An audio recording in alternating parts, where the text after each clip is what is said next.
the Detroit Red Wings are on the brink of elimination as they host Game 6 tonight here at the Joe. The Wings trail the Anaheim Ducks 3-2 in this best-of-7 first-round playoff series. I am actually making friends out here at the Mudhens Fandemonium, where fans are getting an opportunity to meet Tigers players and, of course, Muddy the Mudhen. We'll have more when we come back with sports. The resilient Red Wings have stayed in this series with 3 overtime victories, including a Game 6 OT win on Friday night, forcing a Game 7 against the second-seeded Ducks. Tigers are just 1 win away from reaching their second World Series in just 7 years, but they're going up against CC Sabathia tonight, so what can we expect from those Tigers hitters? Michigan is ranked in the top 10 in several preseason polls, but Coach John Beilein is trying to make sure his team doesn't let it get to their heads. The last time a Toledo team won the Division I state title was all the way back in 1990. Now, what history is on the Rams side? Well, head coach Earl Morris was an assistant coach on that 1990 championship team. A heartbreaking loss for the Toledo Rockets today. For the 3rd consecutive season, the Rockets' quest for a MAC tournament title ended in the semifinals. The Eagles are known for their frustrating zone defense, holding their opponents to just over 59 points per game. Problem for Eastern? Well, they didn't get the memo that Ryan Pearson thrives against the zone. Now, girls' hour. Yes, right. My hour. Let's do this. They're going to have to do better in transition and especially better on the boards. Michigan State has been out-rebounding their opponents this year, about 11.5 rebounds a game. A lot of weapons on that Central Catholic team, but what are some of the key matchups you and the Titans are focused on taking care of tonight? Looks like Ohio native and former Ohio State Buckeye Nick Swisher will be heading back to his home state. Sources say Swisher has agreed to a 4-year, $56 million contract with the Cleveland Indians. The Bowling Green Falcons were taking on Central Michigan today for the quarterfinals of the MAC tournament. Even though the Falcons out-rebounded the Chippewas today, the largest lead they ever had was by 2 points just 5 minutes into the first half. And from there on out, the Chippewas took over. They forced BG to commit the most turnovers in a season, 34 turnovers to be exact. So a very disappointing, emotional loss for a bunch of the players and especially Coach Roos, but they are looking forward to a postseason and hopefully taking some lessons they learned from this game as they move forward.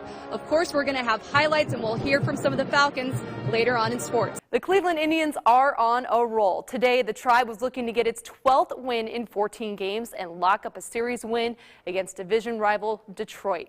All the moms on the field for Mother's Day at Comerica Park. Bottom 2 Tigers pounce. With 1 out and 1 aboard, Brayan Pena skies this one deep to right and is gone. A 2-run blast for Pena makes it 2-0 Detroit. Top 3 Indians respond, 2 outs, runners at second and third. Jason Kipnis swats this double down the left field line. That'll play 2 Indians.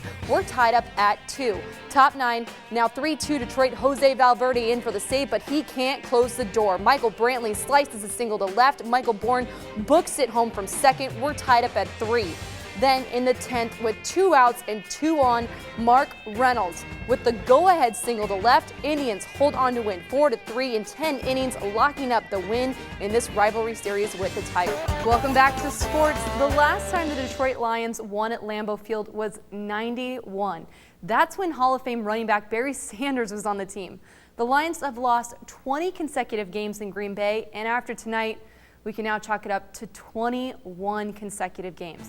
Early in the game, Lions were looking good. First quarter, 4th and inches. Matt Stafford, naked bootleg run into the end zone for a 4-yard score. Detroit on the board, 7-0.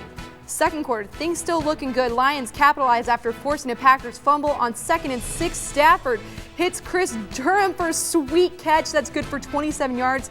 Lions later score on a 3-yard TD to lead 14-0. But from here on out, Lions found themselves in quicksand, it just seems. Stafford goes to throw, but it slips out of his hand, and Mike Daniels scoops it up and takes it home. Take it on, big fella.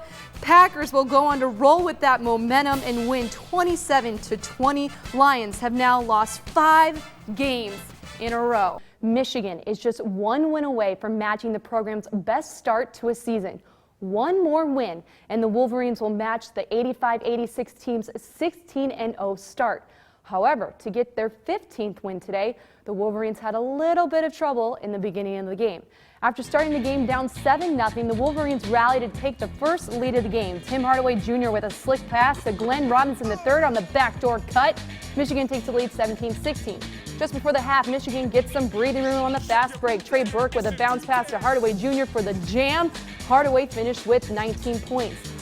Wolverines rolling with that momentum in the second half. Nick Stauska seizes the open lane and beats his defender to the rack. A few minutes later, Wolverines in transition. Burke with the alley-oop to Robinson III. Y'all better hide your kids, hide your wives, because they're dunking up on everyone in here.